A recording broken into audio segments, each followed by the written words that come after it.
حمد و ستایش بر خداوند یکتا و درود و سلام بر پیامبر مصطفی و بعد. السلام علیکم دوستان گرامی. آفریدگار مقتدر خداوند یکتا و توانا از تن آدم علیه السلام برای او جفت آفرید. جفت آفرید زیرا میدانست که آن انس و آرامشی که مرد در پهلوی همسر خود می‌یابد آن را در هیچ چیزی دیگری، در هیچ جای دیگری پیدا کرده نمی‌تواند.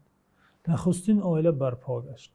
از پدرمان آدم علیه السلام و مادرمان حوا این جفت تازه هست شده عائله نخستین بنیاد گشت و آنها در جنت به تنعم و تمتع پرداختند. بله، عائله این جمع شدن دو جنسی از هم مختلف، یعنی جمع شدن مرد با زن با راهی حلال است. تعریفی درست و ماهیت عائله همین است، نه آنگونه که حالا در عهدنامه‌های بین المللی و قانون‌های کشورهای بنام پیش رفته این تعریف را تغییر داده عائله را جمع شدن دو شخص نام نهادند. دو شخص در نظر آنان به عقیده فاسد آنان شرط نیست که آن دو شخص جنسشان مختلف باشد، امکان دارد دو مرد یا دو زن باشد و عائله برپا گردد. این طایفه‌ای که فطرتشان تاریک و ناپاک گشته، انسانیتشان ممسوخ شده است و از زینه چهارپایان هم پایین‌تر رفته‌اند، می‌خواهند قانون الهی را در هستی که او تعالی عائله نخستین را از زن و مرد هست کرده است تغییر دهند. امروز برای اهل عالم تلقین کرده ایستادند که هر گونه جمع شدن عائله نام دارد. این تشویقات و ترغیبات ضد انسانی، ضد آدمی، ضد فطرت پاکیزه است که کشورهای غربی میان کشورهای سوم و جامعه‌های مسلمانی آن را پهن کردن می‌خواهند. عائله این جمع شدن با راه حلال میان مرد و زن است دوستان گرامی، که مقصد از بنیاد آن به میان آمدن انس، الفت، آرامش و ادامه یافتن نسل و ذریه انسان و اینچنین آبادی عالم است. هر که با عائله با همین شکلی که خداوند نخست آن را ساخته هست کرده است مبارزه میبرد و طرز و شکل آن را میخواهد عوض کند، به حقیقت دشمنی آدمان و دشمنی آدمیت است. خلاصه این دو جفت آدم و حوا از نعمتهای جنت بهره میبردند و با آن جایی که آنجا سکونت داشتند خیلی فرحمند و مسرور بودند. ولی زمان امتحان اراده آدم علیه السلام فرا رسید. خداوند حکیم و دانا و توانا و نیز صاحب اختیار است. هر کاری را در هر وقتی با آن طرز و شکلی که می‌خواهد به عمل می‌آورد. لحظه آزمایش برای آدم فرا رسید. امتحان آدم علیه السلام چنین بود. او تعالی برای این جفت همه نعمت‌های جنت را مباح و حلال اعلام کرد بجز یک درخت. خداوند گفت ای آدم اینجا در این نعمت و لذت ها سکونت بکن و بهره بگیر، ولی از میوه یک درخت که آن را برایش نشان داد گفت مخور.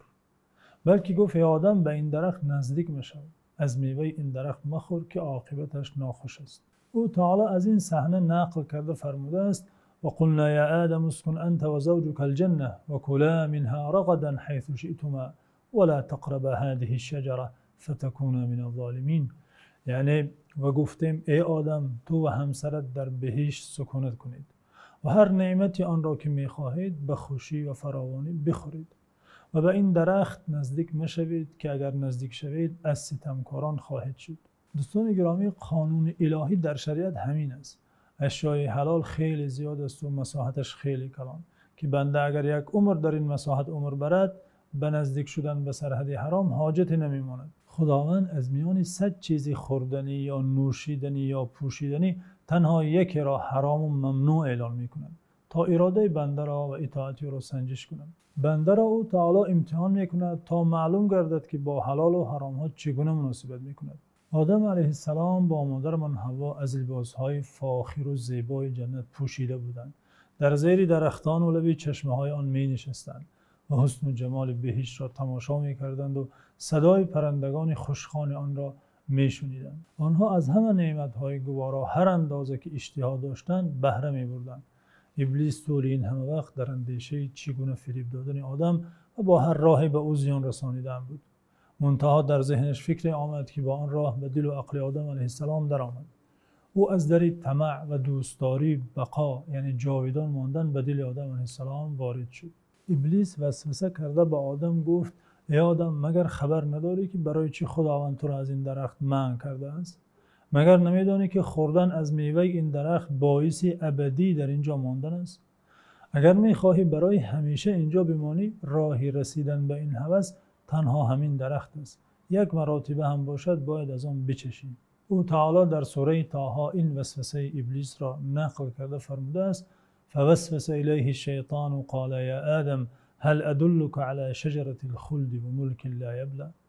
پس ابلیس به آدم وسوسه کرده گفت: ای آدم، آیا تو را به درخت جاودان و ملک و سلطنتی فنا ناپذیر، ملک و سلطنتی که فنا نمی شود، پایان ندارد، راهنمایی کنم؟ ابلیس دانست که طمع در بقا در سرشت آدم خاکی نهفته است.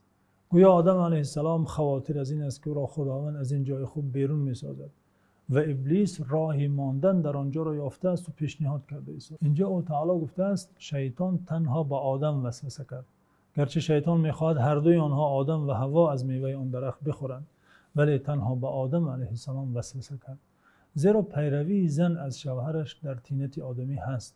مرد چون صالح شود غالبا همسرش نیز صالحه میگردد و مرد چون بد شود همسرش نیز به او تقلید میکند. در نفس آدم علیه السلام میل چشیدن از میوه درخت پیدا گشت. شوق و هوس ابدی ماندن و بیشتر داشتن، یعنی طمع در نعمت افزونتر، هشدار آفریدگار را از ذهن او به فراموشی برد. طمع چنین است دوستان گرامی، طمع و حرص پرده روی نعمت‌های داشته انسان می‌گردد که دیگر شخص اشیای داشته خود را نمی‌بیند و هوس داشتن مال و خانه و دارایی بیشتر می‌کند.